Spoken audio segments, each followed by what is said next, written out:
Anastasia Pranikova, the Brain Alchemist, and today I want to talk to you if you need to do any kind of writing. Maybe you're an author, maybe you're an expert, maybe you're a speaker, you may think about writing a book, maybe you have a blog and you need to create consistent content, or if you're a speaker, you may be requiring some keynotes or presentations, so you need to write.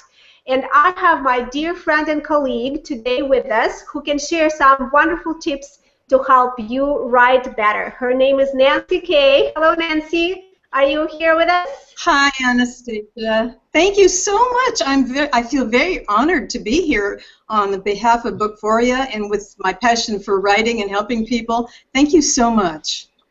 Well, we are thrilled to have you here. Nancy's career has really spanned across many different industries and even continents. She even at some point owned a children's theater and produced children's plays. She worked for a number of magazines. She owned an ESL school and helped a lot of international professionals to improve their English, their accent, as well as cross-cultural competence.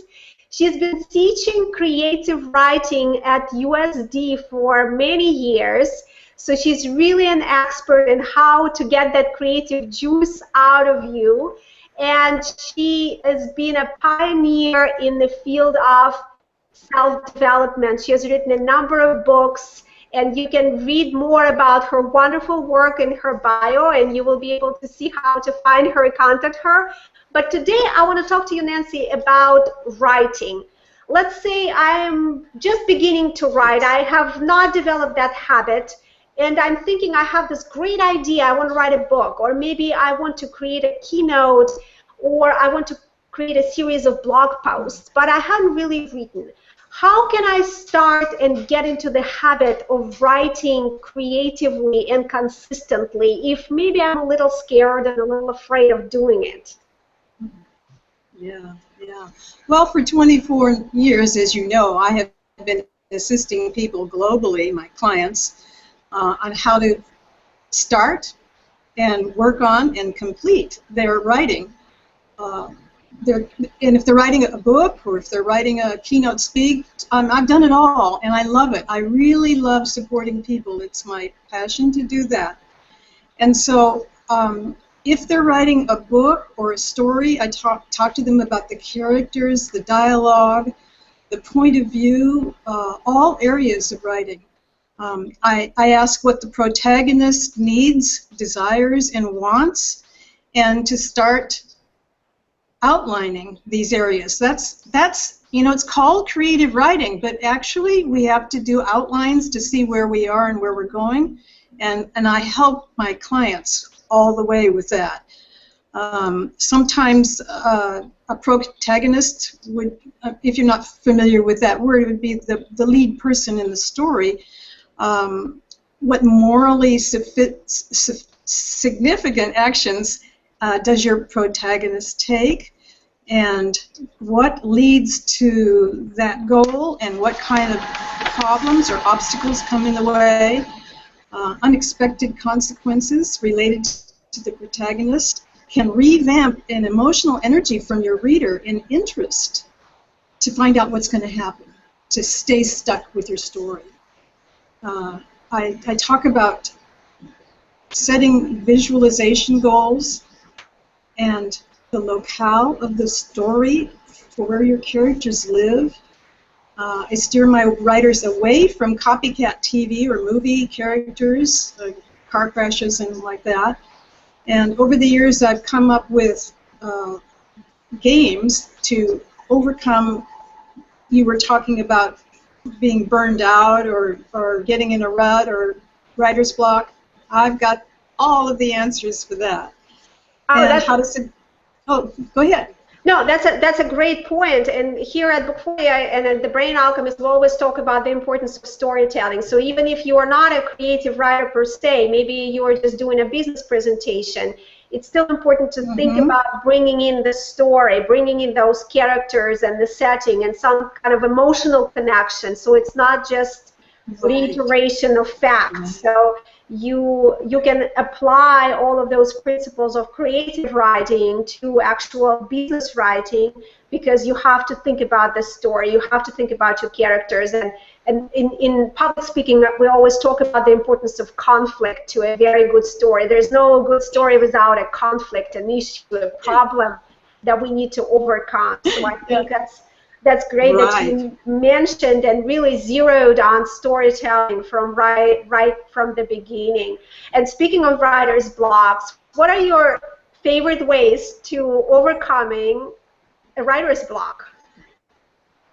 Well, you know, over the years, I have established some really fun things to do, and so that takes you off of, oh, me, I must be, there's nothing left, I have nothing to say, to get your mind focused on something so that you can enjoy the process rather than being, oh, I have a deadline, I have to go give a speech, my editor wants, you know, this, that, the other, to see my progress, and that can make you crazy.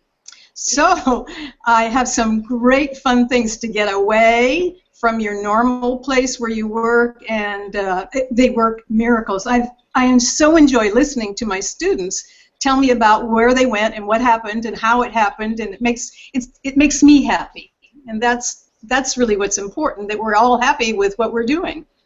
Right, and I think that's such an important point. In Brain Alchemist, we know that sometimes writing can appear like a threat to the brain if you've never done it. It can actually cause physical stress response, and so your mind goes blank because you want to get into that fight or flight, or rather flee from the computer screen. You don't want to write. So I think getting yourself into that playful, creative mode of something that you enjoy is really important, because that's what creates the right chemicals in your brain to help the creative process make you creative. So I think I like this idea of sort of discovering your passion and thinking about something that makes you really feel good about it. Very, very neat. Right. So what else do you think can support a beginner's writer in this process? Who can we turn to maybe help us with editing, or with just even putting some ideas into a structure or order?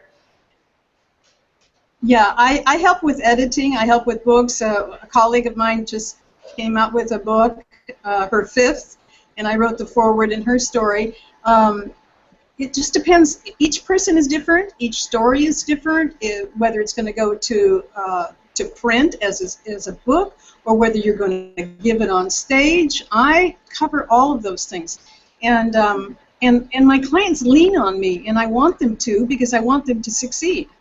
So sometimes I just intuit what they might need, and I go for it, and they take all. That's really what we hope for. Yeah, so it sounds like you're really covering a large area as coaching people to try to help them write better. It's not just the editing, or it's not just let's get together and get an outline, very kind of mechanistical way. You really try to have them blossom and thrive as creatives and as writers. This is very cool. And so it makes me feel proud. I'm very proud when I see my students who have been global for years and years come out with their books, or they go on, and I'm invited to see a coach somewhere give that speech that I helped with, and I feel like a proud mama. Yeah, very neat. All right. Well, we're trying to keep our interviews very short here at Book 40, because our attention spans getting shorter and shorter, unfortunately, these days. So let me ask you any concluding remarks, anything that you want to impart to our viewers about their creativity, about their writing.